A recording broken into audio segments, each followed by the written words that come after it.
Yuk guys, balik lagi sama kita di podcast yang kalian tunggu-tunggu.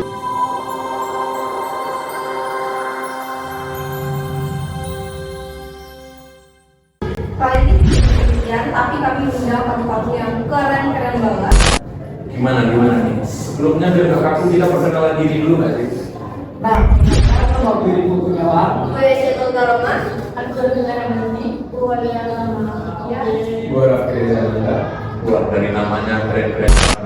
Sebelumnya kita berterima kasih banget nih untuk kalian udah bisa datang di acara kita ini. Ya, makasih juga karena udah undang kami di podcast kali ini. Kita dong yang senang. Sebelumnya kalian pada sibuk apa sih ini? Nah, kebetulan gue sebagai seorang akuntan yang sibuk mikirin keuangan. Oh, enak dong mikir-mikir duit tuh. Ya enak, tapi bikin pusing lah. Gak apa-apa sih. Nah, kalau Aisyah sendiri kesibukannya ngapain ini? Sehari-hari itu sebagai editor doang. Editor doang, tapi duit banyak gak sih? Ngalir tuh duitnya. Boleh lah sekali editin kami. Boleh, kita aja jadi Boleh aja ya. Boleh. Nah, kalau Ibu Reveli, Ibu Reveli ini kelihatan independen woman banget kan? Bener banget tuh. Dari aura-auranya kan kayak perempuan-perempuan penghasil duit banyak gitu mah. Kalau boleh tahu Reveli sendiri itu kerjanya ngapain aja? Cuma ibu rumah tangga sih. Cuma di rumah tangga ternyata. Ketipu kan?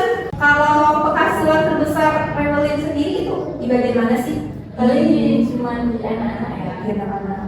Saya punya 3 anak. Warnanya udah pada gede gitu ya. Ya, yang pertama itu udah SMA. Ya, kemarinnya itu paling di les biola ya. Terus yang kedua itu SMP. Kemarinnya paling di les berenang.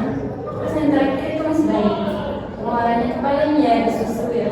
Terus sekarang lagi pusing mikirin mau lanjut anak SMA dong, mau kuliah mana nih? Iya. Tapi tenang aja, kan gajinya itu Ya, selesai. Kalau boleh tahu suaminya kerja apa? Kebetulan dia seorang akuntan ya. Kuntan? Jangan-jangan yang ini? juga kuntan ya. Juga kuntan? Oh ini logis banget gak sih? Ada yang nyangka gak ini suaminya? Enggak. Parah banget. Nah kalau yang di sebelah Reveli, nah ya Alia kalau boleh tahu kerjanya apa? Sambil BSI. Oh, seru banget kayaknya. Melayani nasabah tiap hari ya. Mulai dari yang baik, yang suka marah-marah, banyak lah macam-macam nasabah. Tapi kadang ngerasa pusing gak sih kerja dari dalam dulu? Setiap hari itu.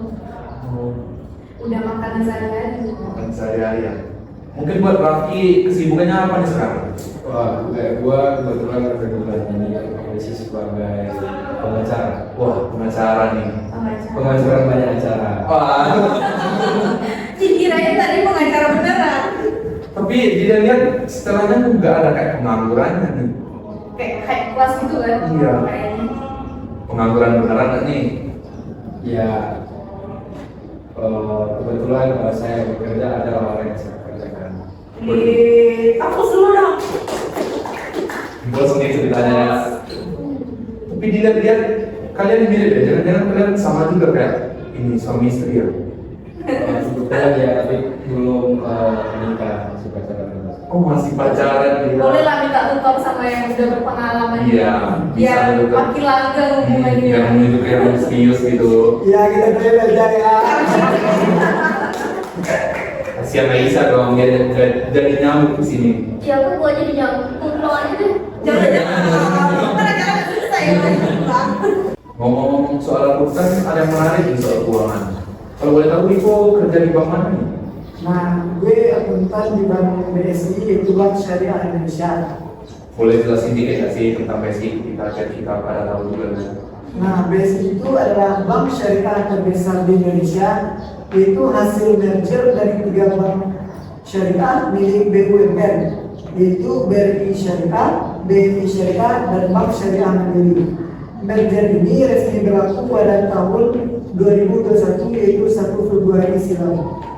BSI beroperasi berdasarkan prinsip-prinsip syariah Islam yang berarti seluruh produk dan layanannya bebas dari unsur riba, ghafar atau ketidakjelasan dan masyir.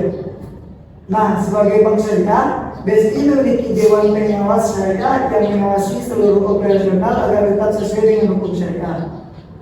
Saat ini, BSI hadir di seluruh Indonesia dengan berbagai layanan seperti tabungan, pembiayaan, perbankan digital, hingga pembiayaan UMKM, dan terus berinovasi untuk mendukung ekonomi halal dan inklusi keuangan syariah. Misi utamanya adalah menjadi bank yang modern, inklusif, dan rahmatan lil alamin.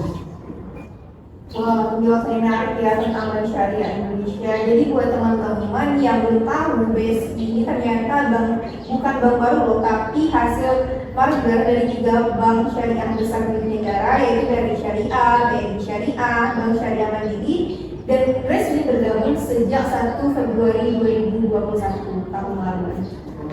Wah, keren banget nih, tiba-tiba full daging nih bahasanya.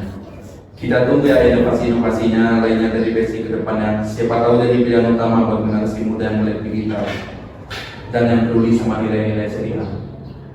Jangan-jangan yang jaga ini kerjanya di BSI juga. Oh, BSI juga. Yang lain?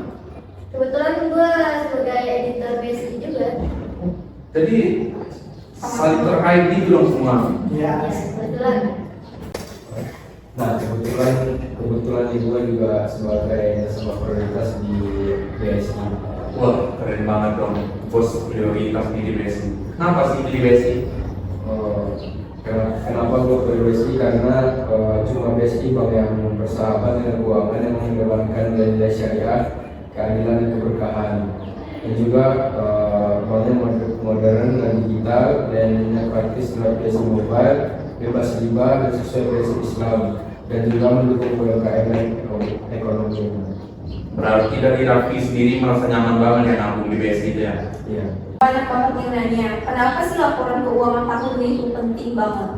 nah laporan ini sebenarnya adalah cerminan kinerja perusahaan. Kita bisa lihat sejauh mana BSI tumbuh, seberapa efisien operasionalnya, dan tentunya bagaimana bank ini mengelola amanah nasabah. Benar banget, intinya keuangan syariah transparansi ini bukan cuma kewajiban hukum, tapi juga bagian dari etika bisnis kita karena dari seminar percayaan itu dibangun. Oh, jadi laporan keuangan itu penting banget ya di bank ini ya? Ya, sangat penting. Berarti Rivo tahu dong laporan tahunan dari Bank BSI ini? Ya tahu, karena laporan keuangan itu kan bisa dilihat oleh publik. Boleh dong sharing-sharing ke kita biar kita tahu deh. Buat total aset BSI tahun ini mencapai sekitar 408,61 triliun, yaitu naik 15,55% dari tahun kemarin. Wah, gede banget ya. Dan laba bersih juga naik sekitar 55 triliun. Jadi bukan cuma besar, tapi juga efisien dan produktif.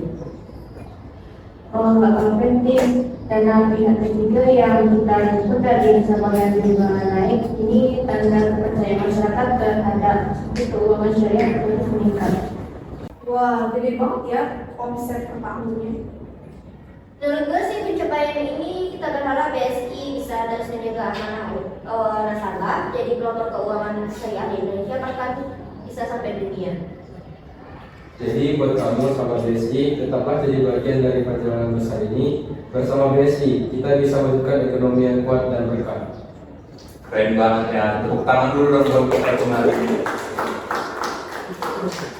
Makasih banget ya buat kalian sudah hadir di acara kita pada hari ini. Mungkin itu aja dari kita. Kalau misalkan ada salah dari kami, mohon dimaafkan. Ya, makasih juga ya sudah mengundang kami di acara kali ini, dan semoga kita bisa ketemu di lain waktu. Oke, see you in next video. Best.